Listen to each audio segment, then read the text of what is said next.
I'm going to roam around a little bit, okay? This is different from the other speeches you've had. I don't have a prepared speech. It's not really a speech. I want to talk to you. I want to tell you what it's all about. You're probably wondering, who am I? Dewald. I'm the South African country chief for BICSI. What does BICSI mean? It's just a word. Okay. When it started off, it was the Building Industries Consulting Services International. Started off in the United States, 1974, ran about there. Yeah, sorry, I'm being rude. Good morning to, and thank you to FTTH Council.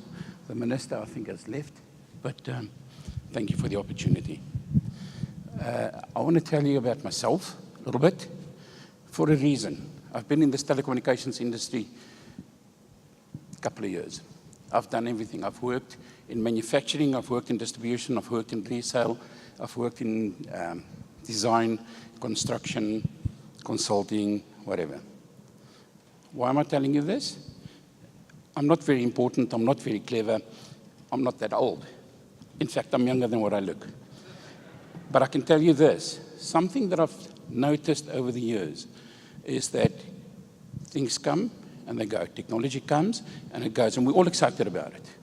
Fiber to the home, I mean, it's not just for the young people.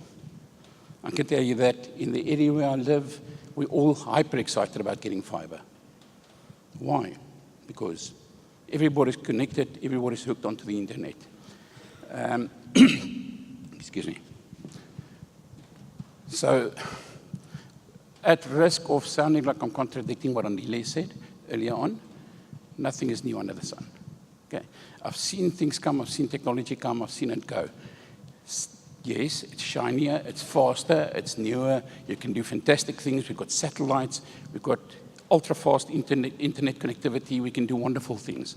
But the same pains, the same whole cycle of new technology, acceptance, disinformation, lack of training, almost called it BS.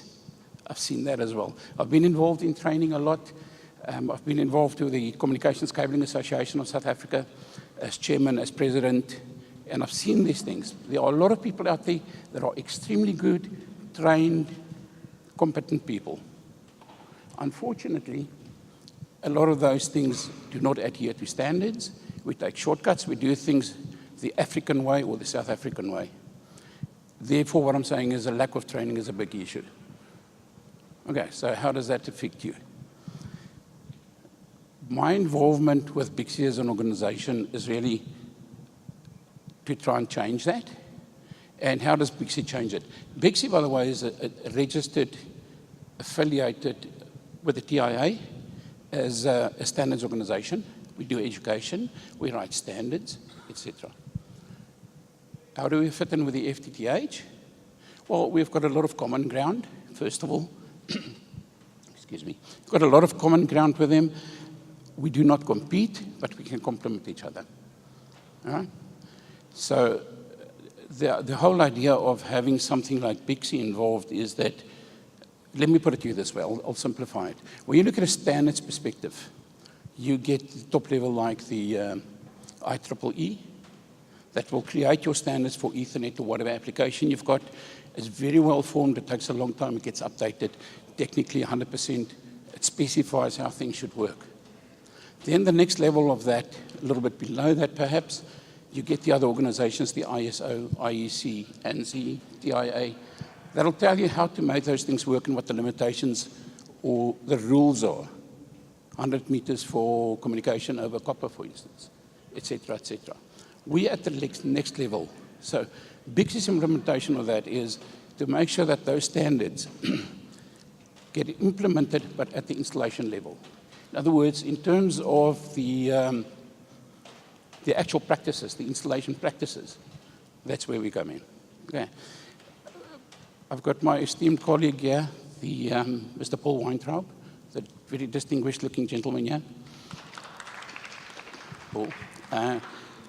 His job, and it's a constant job, is to promote BICSI's activities all over the world. Even though it's headquartered in the US, you've got regions all over the world. Current membership, I think 23,000 plus.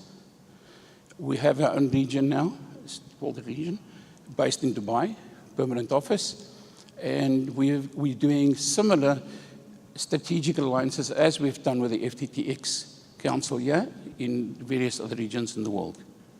Okay, so no competition, a lot of cooperation. We want to see things done on a standards way, in a proper way, so that we all get what we need to get to make the technology work properly. I think the best opportunity for us to discuss this with you is not from a stage. It's difficult. I see a lot of people nodding. I see a lot of friends here. Thanks for the support. But I think the best way for us is if you don't mind visiting us. We've got a stand, a table, right by the door you come in. We have some colleagues here working with us, and we'd love to speak to you and explain to you what we can do and how we can interface with your organization and to make sure that this technology not only just continues to grow, but gets done in a proper way. Thank you very much.